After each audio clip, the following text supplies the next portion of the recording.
Baka yan na yung ano, sinasabi ni Orly Gutesa, na manual daw nilang kinukwenta yon. Di ba? Sabi, manual po namin kinukwenta o binibilang yung ano, yung kaperahan daw ho. Putek, oh, sabi ko, ang daming pera nun ah. Kung di ako nagkakamali, higat 80 yata. Yung ano, yung maleta. Diba, daming pera nun. Ilang araw kayo matatapos nun. Tapos makita doon sa picture naman nun nila, mga kababayan, meron naman pala silang pang ano, pang bilang. Rice cooker nga lang ho. Rice cooker. Tapos yung ibang pera, mas mahaba pa ho dito sa ano ko, sa kamay ko. Sabi ni Janelle Van der Herst, oh, dishonorably discharged. Mga yun pa lang, they are not credible na witness. Baka nga yung iba dyan, oh, maghihigante ako kasi natanggal ako, nasisante ako nung panahon ni Bongbong Marcos. O kaya ang gagawin ko, babawi ako. Hindi ba? Pati si Sandro Marcos, dinamay na nila attorney ha. Tapos sasabihin may picture daw. Hindi nyo pa nilubos-lubos. Eh di sana nilagyan nyo na ng ano, nilagyan nyo na ng, kinuhanan nyo na din ng video. Di po ba? O eto pa. Yung sasakyan naman, ano ho? Yung sasakyan daw ho, na naghatid doon sa 18 na Marites, mga kababayan, nako. Nakaano daw po, nakarehistro daw po sa asawa ni Mike Defensor eh.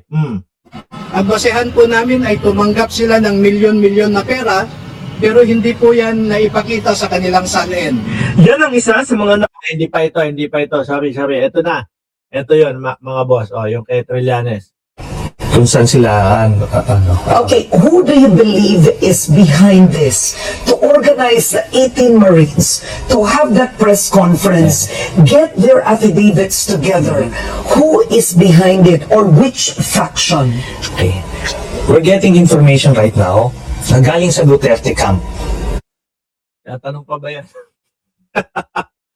Ako, simula pa lang ho, yung kumbaga, paupo pa lang, nakita ko yung press conference nila, no? 18 nga ho. Paupo pa lang, sabi ko, tapos kasama si Mike Defensor.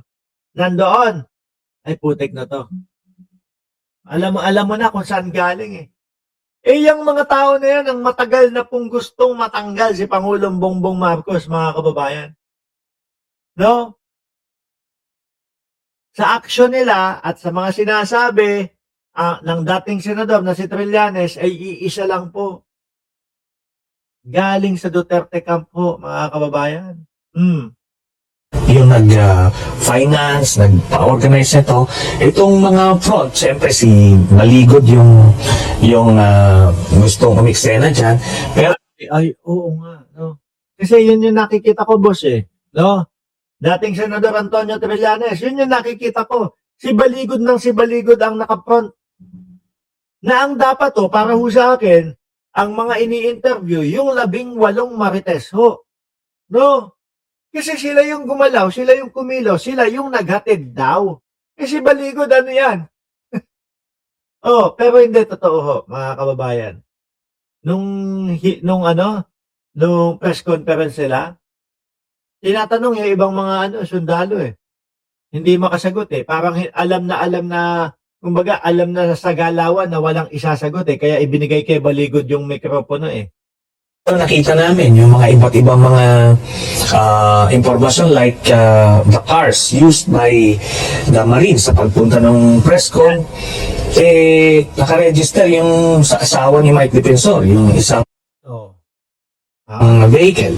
Ito simula pa lang nung umpisa, 2016, medyo kainitan pa lang ni dating Pangulong Duterte sa pagtakbo sa Pangulo. Sabi natin, naku, sino maniniwala dyan sa sundalong kanin na yan? No? Miski ako, ganun din ang sinasabi ko. Trililing. Pero ngayon po, kamukat-mukat nating lahat, mga kababayan, after ng ilang taon, after ng 10 taon, mga bossing, yung mga sinasabi nitong tao na to, yun lang lumalabas na katotohanan. Pinagbintangan pa. Binenta daw ang West Philippine Sea. Pero sa mga nakikita po natin, lalo na yung mga alipores ng mga Duterte, yung mga chinador ho, Sino sa tingin ninyo ang nagbebenta sa West Philippine Sea? Si Trillanes o yung mga alipores ni Duterte at sila Duterte? Ako, kung tatanungin nyo ako, mas papaniwalaan ko na itong mga alipores at sila Duterte ang nagbebenta ng West Philippine Sea. So, makikita mo, ano to hindi to nangyari parang at random. 18 ex-soldiers, ano yan, paano sila nag-usap-usap? You can imagine how Tahimik sila. Kaya tahimik ko sila, mga kababayan. Kasi pag pinagsama-sama mo, rambulan no, yung mga sasagot niyan. Kaya, may isang attorney. Yung attorney, mas alam lahat kesa doon sa 18. Imagine niyo na lang po, no? Pag ang ginawa ng mga reporter, o ikaw naman na sumagot dito. Ano nalalaman mo? O ikaw naman sumagot dito. O. Ikaw naman sumagot dito. Wala na yan. Rambul-rambulan na ho yan.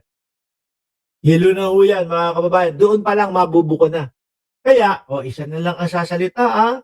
Ito yung affidavit natin, tapos ako na lang magsasalita para sa inyong lahat. Di ba?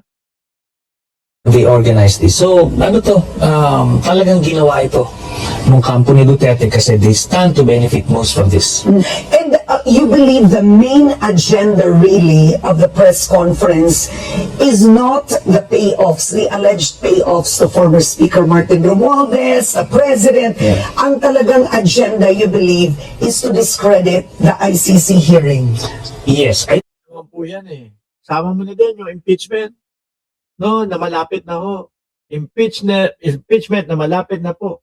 Kay Vice Presidente, Inday Sara Duterte. think two agendas, two items sa agenda nila. Yung ICC because kailangan nilang gawin ito no? Within this time. Pangalawa, yung destabilization kasi ginawa nila dun sa a day before the rally. Nag-hope sila ng trigger, ng outrage, yung para yun na nga, ma-oust yung administrasyon. Bakit? Kasi next week start na ng impeachment. So all of Yan. Totoo ho yan. At mga DDS, hindi kayo pwede magpakampante. Bakit? Lalagpas pa din daw ho sa 1/3 eh. Yung lalagda, pipirma para i-impeach si Vice Presidente doon sa Kongreso eh. Oh. Di ba? Yaan lahat ho ang pinaghahandaan nila. Isama na ho mga kababayan, pati po yung pagsabi ni Vice Presidente na ako po ay tatakbo sa pagkapangulo. Bakit to? Kasi hintayin nyo lang mga ilang araw, no, pagka yung impeachment na yan. Ang sasabihin na ho nila, kaya naman po ako pinapa-impeach at 4 na impeachment, etong mga ito, kasi po, nag-announce ako na tatakbo ako sa pagkapangulo sa 2028 Yan lang ho ang iyaano nila.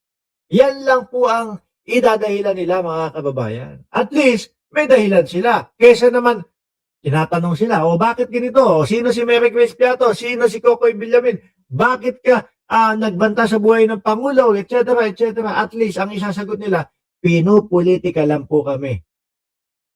Di ba ilang taon na ganun lang yung sagot nila? Pinupolitika po kami. these things, pinagsama-sama na yung agenda. Parang, kumbaga sa usapan, pagka natatalo ka na, nako-corner ka na, itinataob mo na lang yung mesa para Ganun na lang. Taob na. Para tapos na to. Di ba? At least hindi ka nagmukhang talo. maiba yung eksena, yung usapan. Yun. So there's a destabilization effort. Lagi naman. At halatang halata naman sila. Yes, yes. So, the fact na pag nakita niyo yung speech ni Baligod, talagang inciting to sedition na siya and rebellion kasi he was invoking yung constitutional provision ng yung AFP is the protector of the people in the state, so hindi yan protector ng government. Makita mo, the thing. Tapos yung mga in-invite nila doon ng mga vloggers ni Duterte, talagang Nandun talaga. Alam mo na. Di ho ba? Yung tipo bang, eto may pasabog tayo. Ganito. Naku. Yan mga yan. Halata naman mga nag-uusap-usap yung mga yan. ma-agitate yung mga mga questions sila. Talagang it was so set up to ignite certain emotions. O di ho ba?